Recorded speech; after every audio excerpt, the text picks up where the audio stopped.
Asante sana. Leo tuko hapa na all the MCAs kutoka Bobasi constituencies. Na ukiona hapa kuna representation ya wamama na kuna representation ya all the leaders. Ningependa kusema hivi, kwanza kitu ambayo imetuleta leo hapa Bobasi. This is International Menstrual Hygiene Day. Hii serikali ya Kenya kwanza, tulipokuwa tukitafuta kura tukizunguka nchi mzima, mimi nikiwa mama ambaye alikuwa mbele kwa Kenya Kwanza Women Charter, tulienda kona to kona, county to county, 47 counties. Tukaahidi wa mama ya kuwa hii serikali ya Kenya Kwanza ikiingia, kitu ya kwanza ambayo tutafanya ni tutapatia wa mama na wasichana free sanitary towels. Hiyo ndio jambo ambayo nimekuwa nikipigania pale Senate. Lakini kwa leo mtashuhudia tukitembea hii Kisii na hii Bobasi mzima ya kuwa bado kama serikali ya Kenya Kwanza hatujaweza kupatia wamama free sanitary towels. Umesikia mtu akisema tutaangalia scorecard. Tulienda tukazunguka Kenya mzima tukisema wamama pia tutawaangalia mahali ya diapers. Mama kizaa tutapeana diapers. Kuna maneno mengi ambayo tukitembea na rais wetu William Ruto tuliahidi wa mama wa Kenya tukisema tutawafanyia maneno fulani fulani, kama ni free sanitary pads, kama ni hiyo diapers. Tuko na wamama wanakufa, tulikuwa tumesema tutaangalia ili jambo la GBV, femicide, tukasema tutaenda tuangalie maternity, maneno ya linda mama. Maneno ni mengi. Maneno hayo yote ndio umesikia nikiongea nikiwa pale bunge, ndio umesikia nikipigania. Mwisho kabisa tukaambiwa kuwa kuna program ya diaspora jobs. Na tukaambiwa kama leaders of all these counties tupeleke hizi programs za serikali mashinani. Mimi nilikuja hapa Bobasi nikaleta program ya diaspora jobs, watu waende nje waweze kufaidika, waangalie familia zao. Na kitu ambacho kilitendeka pale ni wananchi wa Kenya waliporwa pesa yao na maagent ambao wanashikwa na serikali, maagent ambao serikali inafanya kazi nao. Nilipoenda kuongea hiyo jambo ndio mumeona wameanza maneno ya kunitoa.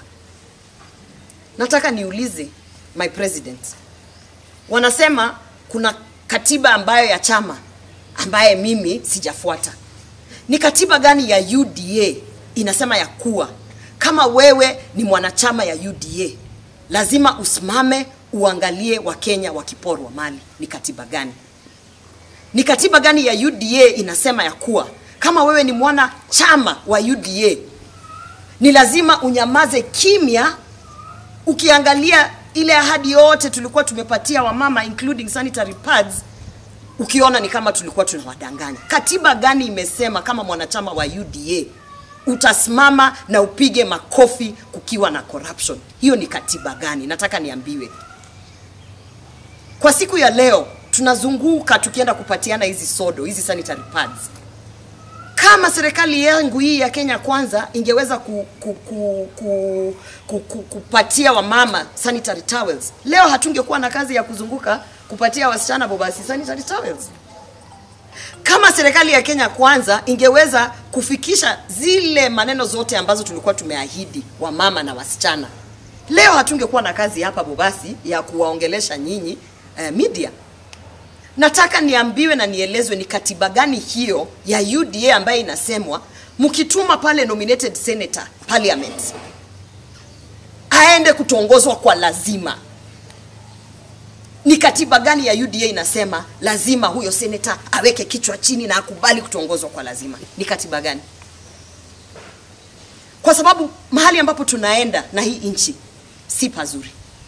Na mimi kama ambaye nilitembea na rais wetu, na umesikia tukisema hapa Bobasi constituency tumepeana kura nyingi kuliko hata huko Kitutu mahali treasurer wa UDA anatoka, kura zake hazikufika za Bobasi. Na rais wetu throughout 2022 campaign Bobasi hakukanyaga, alipitia juu pale Nyamati kwa barabara, lakini kura nayo tulimpa.